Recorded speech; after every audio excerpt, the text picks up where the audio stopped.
हर हर महादेव दोस्तों, स्वागत करते हैं आपके अपने चैनल में।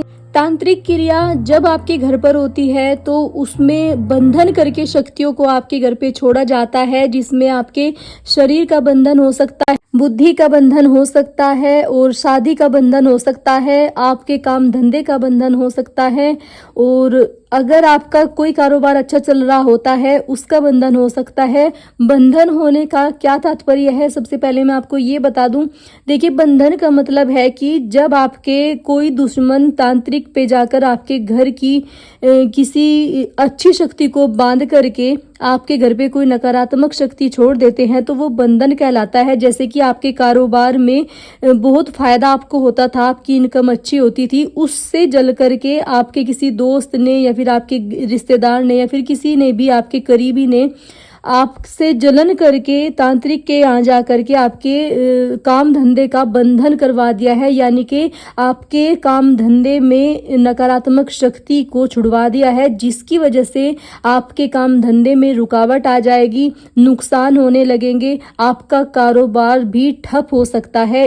इतना बुरी तरीके से आपका घर का, आपके काम धंधे का बंधन होता है। तो बंधन का मतलब यही है कि किसी अच्छी शक्ति को बांध करके वहां पर नकारात्मक शक्ति छोड़ देना, जिससे कि आपके घर पर परेशानियां बढ़ जाए, आपके कारोबार में तरक्की होना बंद हो जाए, इनकम होना बंद हो जाए, आपके घर पर किसी की शादी हो रही हो बच्चों की, वो होनी बंद हो जाएगी। आपके शरीर का जब बंधन हो जाएगा तो आपके शरीर में नकारात्मक शक्ति एंटर हो जाएगी और आपके शरीर में दुख दर्द रहने लगेंगे, बीमारियां रहने लगेंगी। और आपके घर का अगर बंधन करवा दिया है किसी ने तो आपके घर पर नकारात्मक शक्ति आ जाती है, पॉजिटिव एनर्जी वहां से दूर हो जाती है, आपके घर में लड़ाई झगड़े रहना शुरू हो जाएंगे, तरह तरह की बीमारियां, ग्रह क्लेश जो है वो होना आपके घर पर शुरू हो जाएंगे। तो बंधन ये होता है जो आपके करीबी लोग आपके इष्ट देव का पता करके, आपके कुल देवता, आपकी कुल देवी, आपके देवता पितरों का पता करके आपके घर पर तांत्रिक से नकारात्मक शक्ति छुड़वा देते हैं, आपके शरीर में छुड़वा देते हैं या कारोबार में छुड़वा देते हैं। तो बंधन उसको कहा जाता है जहाँ की आपका जो कारोबार है वो ठप हो जाए, आपका शरीर जो है ठीक ना रहना लगे, उसमें बीमारियां रहने लगे, घर में लड़ाई झगड़े रहने लगे, तो बंधन ही होता है इसका नाम। जब आपके घर से सकारात्मक शक्ति को हटा दिया जाता है और वहाँ पे नकारात्मक शक्ति छोड़ दी जाती है तो वो बंधन कहलाती है। आपके घर पर कर्ज पे कर्ज बढ़ता चला जाता है, नौकरियां, व्यापार सब कुछ ठप हो जाता है, बीमारियां रहने लगती हैं। तो अगर आपके घर का इस तरीके से किसी ने बंधन करवा दिया है तो हम आज बात करेंगे कि किसी भी प्रकार का बंधन हो उसको तुरंत काटती है माता काली। माता काली की शक्तियाँ और 5 शनिवार आपको उपाय करना होगा, जिसको करने से आपके बंधन जो है कटना शुरू हो जाएंगे धीरे धीरे धीरे धीरे। और एक समय ऐसा आएगा कि आपके घर के पूरे बंधन कट जाएंगे, चाहे कितनी भी बड़ी तांत्रिक क्रिया आपके घर पर किसी तांत्रिक ने छोड़ दी हो। क्योंकि जब आपसे, आपकी तरक्की से कोई इंसान, कोई व्यक्ति, कोई रिलेटिव, कोई दोस्त जब जलने लगता है तो वो तांत्रिक से जाकर के आपके घर पर क्रिया करवाता है, जिसकी वजह से नकारात्मक शक्तियां आपके घर पे आती हैं और सकारात्मक शक्ति आपके घर से दूर हो जाती है, जिस वजह से आपके घर पर वो नकारात्मक ही प्रभाव डालती है। आपके घर में उथल पुथल मच जाती है, लड़ाई झगड़े रहने लगते हैं और बहुत लोगों के घर में भी रहते होंगे, आपने देखा होगा।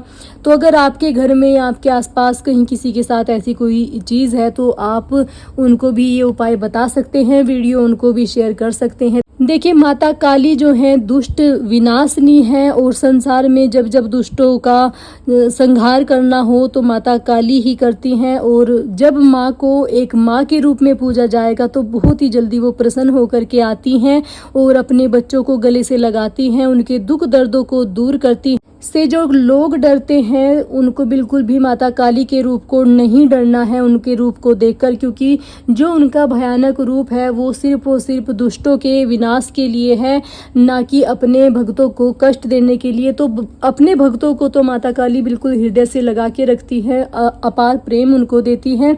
तो माता काली की आपको पूजा करनी है, माता काली से ही जुड़े हुए मैं आपको उपाय बताने जा रही हूँ। देखिए, उपाय को बड़े ध्यान से सुनना। आपको सबसे पहले माता काली के लिए 16 श्रृंगार लेना है। 16 श्रृंगार खुला हुआ श्रृंगार होना चाहिए, जो माता बहनें घर में यूज़ करती हैं वो श्रृंगार होना चाहिए। एक एक चीज़ उसमें से आपको सारी ले लेनी है, जैसे रबड़ हो गई, चूड़ियाँ हो गई, बिंदी हो गई और लिपस्टिक हो गई और सर का तेल हो गया, कंघी हो गई, छोटा सा शीशा हो गया। ऐसे ऐसे आपको 16 चीज़ें कर लेनी हैं। और उसके बाद में आपको 2 मीठे पान लेने हैं। मीठे पान आपको लेने हैं और उसमें आपको 2 पेड़े भी लेने हैं, जो मार्केट से भी मिल सकते हैं, आप अपने घर पर भी उनको बनवा सकते हैं। पान और पेड़े का भोग माँ को लगता है। 1 सरसों के तेल का दीपक, नारियल और चुनरी। नारियल आपको पानी वाला लेना है, ध्यान से देख लेना, उसमें हिला के आपको देख लेना नारियल पानी है या नहीं। और आपको चुनरी मैंने बता दी है, ले लेनी है। ये सारी चीज़ें आप एकत्रित करके 1.25 मीटर कपड़ा आपको लेना है काला। और ये सारी चीज़ें एकत्रित करके सबसे पहले आपको इनको सारी चीज़ों को एक जगह रख लेना है। गांठ आपको नहीं लगानी है, उस काले कपड़े में ये सारी चीज़ें आपको रख लेनी है। रखने के बाद में आपको जिस व्यक्ति के ऊपर बंधन किया गया हो, जिस व्यक्ति के ऊपर क्रिया की गई हो, या फिर आपके अगर पूरे ही घर पे क्रिया है, तो आपको अपने हर एक घर के सदस्य के ऊपर इस वस्त्र को, इन चीज़ों को 7 बार उतारना है। 7 बार आपको उतारने के बाद में अपने पूरे घर में आपको उसको घुमाना है। जो आपके लास्ट का कमरा है वहाँ से आपको घुमाना है। ओम नमः शिवाय का आपको जाप करते रहना है। और घुमाने के बाद में आपको ये सारी चीज़ें माता काली के मंदिर में रख के आनी है। और जो माता काली के आपका घर के आसपास मंदिर नहीं है, तो आप इसको सारे सामान को चौराहे पे रख के आए। और चौराहे पे ऐसी जगह आपको रखना है जिसमें किसी का पैर वहाँ पे ना पड़े, एक साइड में आपको उसको रख दे। और पीछे मुड़ के आपको बिल्कुल भी नहीं देखना है। वहाँ पे आपको प्रार्थना करके आनी है कि हे माता काली, मेरे घर पर जो कोई भी क्रिया किसी ने करवाई हुई है या फिर बंधन करवाया हुआ है, कृपा करके उसको दूर करें और अपनी शक्तियों का वास मेरे घर में करें। इस कार्य को आपको 5 शनिवार तक करना है। और टाइम मैं बता दूं, टाइम 8 बजे के बाद में आपको इस कार्य को करना है। रात के 8 बजे के बाद में इस कार्य को आपको करना है। पीछे मुड़ के जब आप चौराहे से या फिर मंदिर से आप आएंगे, पीछे मुड़ के आपको बिल्कुल भी नहीं देखना है, चाहे कोई आवाज़ भी लगाए, चाहे कुछ भी। ओम नमः शिवाय का आपको जाप करते रहना है। साथ ही इस कार्य को जब आप करेंगे, किसी भी बाहर वाले व्यक्ति को आपको बिल्कुल भी नहीं बताना है कोई, क्योंकि क्या पता जो आप जिसके सामने आप बता रहे हो वो ही आपका दुश्मन हो और वो तांत्रिक के पास जा करके आपके ऊपर और भी ज़्यादा डबल क्रिया करवा दे। तो इस कार्य को जब आप करेंगे, किसी को भी आपको नहीं बताना है। अपने घर के सदस्यों को भी आप रोक दें कि किसी के सामने जिक्र ना करना। तो इस कार्य को आप करना 5 शनिवार। आपको आराम लग जाएगा पहले ही रात में। जिस रात आप उतारा करेंगे उसी रात आपको आराम लगना शुरू हो जाएगा। आपको अपने घर में से बहुत सारी चीज़ें निकलते हुए दिखना शुरू हो जाएंगी। बस आपको पूरी श्रद्धा, पूरी लगन से माता काली का ध्यान करते हुए इस कार्य को करना है।